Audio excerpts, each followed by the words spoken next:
Bonjour, nous sommes le vendredi 24 août 2018. Hier, j'avais fait une petite causerie qui s'appelait Les choses se précipitent et ce n'est pas moi qui le dis. Aujourd'hui, je vous en fais une qui s'appelle Les choses se précipitent encore davantage. Voilà quatre choses dont je voudrais vous parler. Je l'avais donc dit hier, il était possible que les choses aillent très très vite désormais. Et effectivement, quatre événements. Je commence par un dépôt de plainte, probablement dans la journée, une cour de l'État de New York, inculpant l'organisation Trump, la Trump Organization, à partir des révélations dans le document où M. Michael Cohen, ancien avocat de M. Trump, plaide coupable et où il est question effectivement d'un versement qui serait une infraction à la loi sur le financement des campagnes électorales. Et dans le document signé par M. Cohen, dans le Southern District de New York, donc Manhattan, il était question d'un versement fait par la Trump Organization, mentionnant deux individus qui ont fait le paiement en sachant qu'il s'agissait d'un paiement versant à être de la hush money, de l'argent pour faire taire une personne qui a eu une relation illicite avec monsieur Donald Trump. Donc, pourquoi est-ce que c'est important? Eh bien, parce que dans la perspective que j'ai signalée d'ailleurs il y a très très longtemps, quand on a parlé de cette inculpation de M. Michael Cohen dans le cadre de New York, d'un État et pas du niveau fédéral, j'avais déjà signalé que c'était une manière de protéger l'enquête contre un éventuel renvoi de monsieur Mueller à la tête de la commission qui enquête sur une collusion éventuelle, conspiration éventuelle avec la Russie. Il protégeait les arrières de l'enquête en distribuant au niveau des États les enquêtes à faire. Et quand il s'agit véritablement d'une plainte d'un État, on sort du domaine du pardon présidentiel. Je l'ai mentionné hier aussi. Et ce qui peut toucher tout particulièrement M. Trump, non pas nécessairement lui-même, mais dans la mesure où des inculpations au niveau des États toucheraient des membres immédiats de sa famille, comme dans le cas d'une plainte par l'État de New York contre la fondation Trump cette fois-ci, et dont les représentants principaux sont messieurs Eric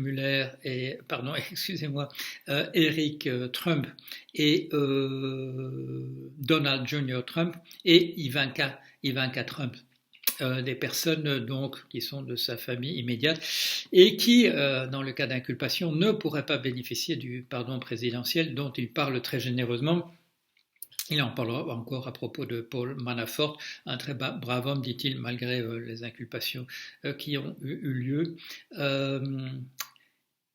En faisant que ces procès ne soient pas directement des procès fédéraux, on fait deux choses qui puissent se poursuivre s'il y a récusation de M. Robert Mueller à la tête de sa commission, éventuellement même de M. Rosenstein, numéro 2 du ministère de la Justice, qui avait lancé l'enquête Mueller, et éventuellement même de protection contre une démission du ministre de la Justice ou une révocation du ministre de la Justice, M. Jeff Sessions, parce que dans la journée d'hier, M. Trump s'est encore emporté contre son ministre de la Justice, pourtant un de ses soutiens de la toute première heure durant sa campagne électorale, mais dont il met en cause son absence de loyauté, c'est-à-dire s'être récusé de s'occuper de toute cette affaire de collusion avec la Russie. Pourquoi? Parce que, comme je vous le rappelle, parce que ce monsieur Jeff Sessions avait menti sur le fait d'avoir eu ou non des discussions avec des personnalités russes. Il avait omis de dire qu'il avait eu une conversation avec l'ambassadeur de Russie.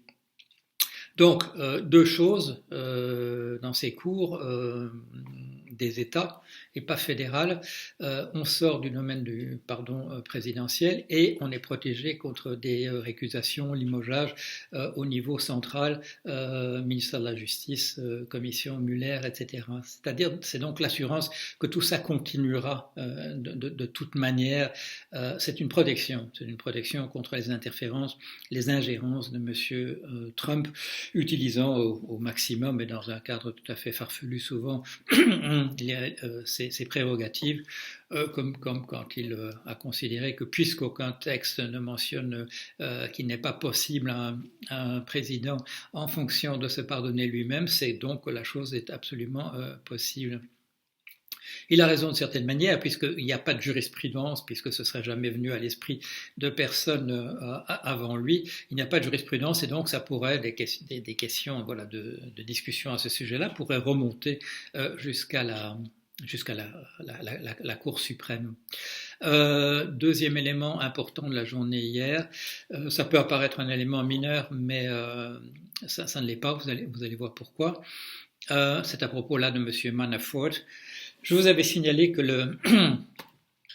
les jurés avaient demandé du procès de M. Manafort qui avait lieu donc à Alexandria en Virginie, dont j'avais précisé que c'est une banlieue de ce qu'on appelle Washington D.C., la ville de Washington. Une jurée est passée devant la télévision et elle a appris au public qu'en fait il n'y avait qu'un seul juré, et c'était une jurée qui s'était opposée à ce que sur les 18 chefs d'inculpation, il y ait reconnaissance de 18 condamnations relatives à ces chefs d'inculpation. Elle a appris donc au public que il y avait 11 jurés, dont elle, qui étaient en faveur de reconnaître un délit commis sur les 18 chefs d'inculpation, et une personne s'est opposée à ce que a dit qu'il y avait un doute raisonnable sur 10 des 18 chefs d'inculpation. Alors, ça peut apparaître tout à fait anecdotique, si ce n'est que cette personne, cette Madame Paula Duncan, a été interrogée. On lui a demandé s'il était prête à révéler ses propres opinions politiques. Elle a dit oui, elle a affirmé qu'elle était un supporter résolu, militant de M. Trump, qu'elle avait d'ailleurs dans sa voiture une casquette Make America Great Again, le fameux MAGA, le slogan de M. Trump, et que si elle en avait eu l'autorisation, ce qu'elle n'avait pas eu bien entendu, elle aurait fièrement porté sa casquette. Alors, pourquoi est-ce que c'est une très mauvaise nouvelle pour M. Trump? Non pas, ce n'est pas le fait qu'il ait des supporters enthousiastes, c'est le fait que même une supporter aussi enthousiaste, aussi militante que lui, était prête à reconnaître M. Manafort coupable sur les 18 chefs d'inculpation. Et que quand on lui demande si elle a une idée de l'opinion politique de la personne qui s'opposait en son âme et conscience à ce que 10 chefs d'inculpation soient reconnus, elle dit que non, elle n'a pas le sentiment que cette personne était particulièrement proche de M. Trump. Donc il s'agissait sans doute d'une idéaliste prenant très au sérieux la question de l'inculpation ou non, ce dont il faut bien entendu la féliciter. Si ce n'était pas le cas, la justice ne pourrait pas s'exercer, je dirais, comme il faut, de manière idéale. Mais donc, très mauvaise nouvelle pour M. Manafort, parce que ça veut dire que dans le prochain procès, qui aura lieu bientôt, sur la question du fait qu'il est un représentant de pays étrangers en Amérique et qu'il n'a pas reconnu, il peut se dire qu'il n'aura peut-être pas autant de chance, et que même excusez-moi, que même des partisans véritablement militants de M. Trump peuvent, comme dans le cas du premier procès, en fait, le reconnaître sa culpabilité.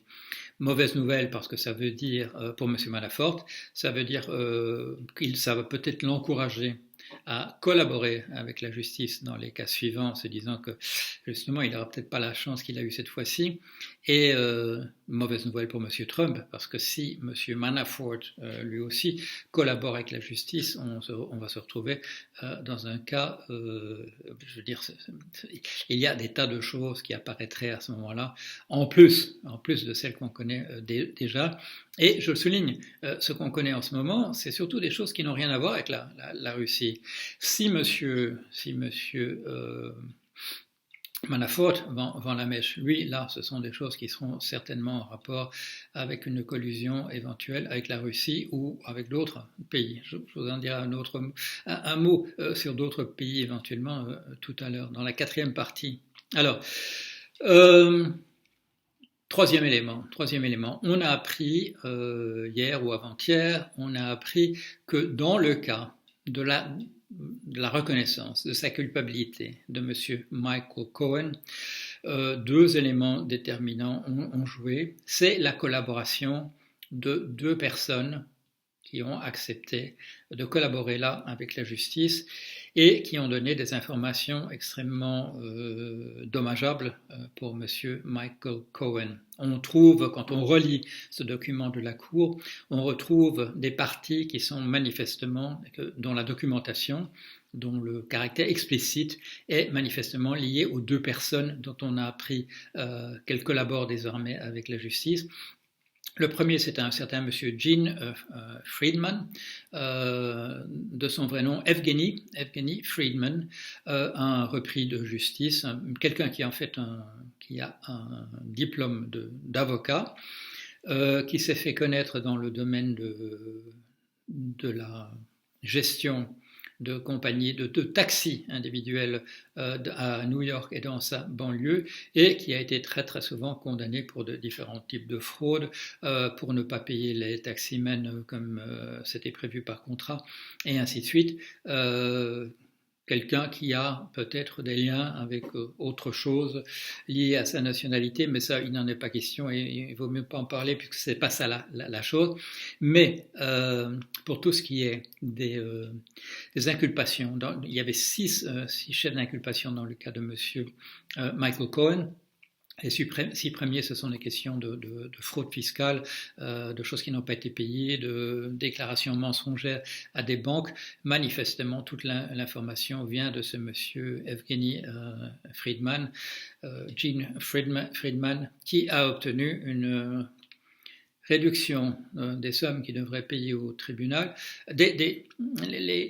Sa fraude fiscale, sur laquelle il devait éventuellement faire un remboursement, a été réduite d'un montant de 5 millions de dollars à 50 000. Bon, 50 000 c'est encore beaucoup pour vous et moi, mais pour monsieur, par rapport à 5 millions, c'est quand même considérablement moins. Ça, c'est donc pour les 6 premières chefs d'inculpation de monsieur Cohen. Et donc, voilà, toute l'information qui est là vient probablement de choses qui ont été trouvées chez lui, mais aussi d'informations qui ont été donné par ce monsieur Gene ou Evgeny Friedman en vue d'une réduction de peine. Et dernier élément, on a maintenant le nom des deux personnes qui ont fourni l'ensemble de l'information relative aux deux paiements, à Madame Karen McDougall et Madame Stormy Daniels, de son vrai nom Stephanie Clifford, dans le cadre de ces hush money, de l'argent qui a été payé pour qu'elles se taisent sur leur relation avec M. Trump. Mais vu le moment des paiements, c'est-à-dire juste avant les élections, le fait qu'il s'agit de ces paiements, il s'agit d'interférences, enfin de sommes qui ont été mises, ça a été reconnu par M. Michael Cohen pour ne pas que cela ait un effet négatif sur le déroulement de l'élection. Donc je souligne, on parle pas de Russie, là on n'a aucun rapport avec la Russie. Il s'agit de choses tout à fait différentes. Et avant que je parle de ce monsieur David Pecker et de monsieur Dylan Howard, je voudrais souligner que ce sur quoi attirent les commentateurs en ce moment, c'est sur le fait que dans les déclarations que fait monsieur Trump à la presse en particulier, et dans les tweets qu'il envoie maintenant, c'est véritablement au milieu de la nuit. Il a envoyé un tweet au milieu de la nuit à 1h du matin qui disait pas de collusion avec la Russie. Bon, voilà, en lettres capitales, en majuscules. C'est que dans son vocabulaire, c'est de plus en plus un vocabulaire que les amateurs de littérature consacrés à la mafia connaissent, et que le cas qui se développe est un cas de type, de type gangster. Il y a un parallèle à faire. Vous vous souvenez, enfin vous vous souvenez pas, mais vous êtes au courant que l'affaire de Al Capone, le grand gangster de Chicago, on l'a fait tomber sur une affaire de fraude fiscale. On n'a pas pu l'atteindre directement en tant que gangster, et c'est sur une affaire de fraude fiscale qu'il est tombé. Et dans le cas de M. Trump, le parallèle c'est le suivant, c'est qu'il n'est plus question tellement de collusion avec la Russie, il est en train de tomber sur une histoire de gangster, véritablement sur une affaire de gangster. Tout ce qui sort, ce sont des pratiques de type mafia et autres. Je ne parle même pas non plus donc des liens éventuels avec la mafia russe. J'ai commencé à lire ce livre très intéressant dont je vous ai promis un compte rendu, mais il m'est arrivé hier seulement au courrier, et je fais partie des personnes qui ne font pas le compte rendu d'un livre en ayant lu que la préface. Je vous tiendrai au courant. Mais voilà, il y a un glissement. On est parti de cette histoire de collusion avec la Russie, et il sortira sans doute des choses à ce sujet-là. Mais comme disent les commentateurs, en fait, on les connaît déjà. Ça fait un an qu'on sait exactement ce qui s'est passé. Oui, on pourra encore savoir si M. Trump lui-même était véritablement au courant de la réunion en juin avec les émissaires russes. On pourrait savoir si, oui, il connaissait la teneur des correspondances dommageables au Madame Clinton avant que ce soit publié par Wikileaks, etc. Mais finalement, ce qui va apparaître dans cette histoire de collusion de la Russie, ce sera finalement que, je dirais, clore certains chapitres. Ça n'apportera peut-être pas des éléments décisifs. Les éléments décisifs, ils sont en train d'apparaître, et c'est des histoires de gangsters. Alors, j'ai mentionné les deux noms, M. David Pecker et M. Dylan Howard. Ces deux personnes, voilà, de l'entourage immédiat de M. Trump. C'est pas sa famille, mais ce sont les dirigeants de American Media, la firme qui publie le National Enquirer. Le National Enquirer, c'est donc cet organe de presse de caniveau dont tout le monde dit oui, mais personne ne l'achète. Et à ce moment-là, il y a un professeur de l'université de droit qui dit oui, mais personne ne l'achète, mais tout le monde lit les titres. Pourquoi ? Parce que effectivement, quand vous allez dans un supermarché aux États-Unis, vous avez des trucs là pour vendre qui sont pas loin des caisses.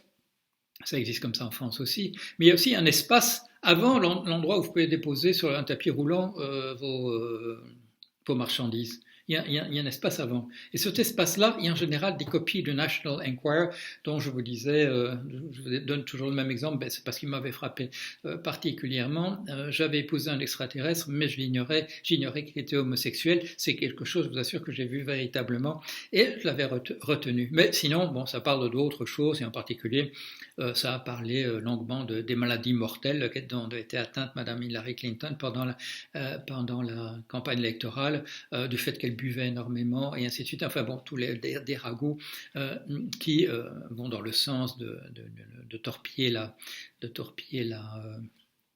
campagne. Et je vous mettrai une couverture du National Enquirer. C'est pendant la campagne électorale, et c'est Monsieur Ted Cruz. Vous vous souvenez peut-être, c'était un des seuls candidats sérieux de Monsieur Trump à l'intérieur du parti républicain.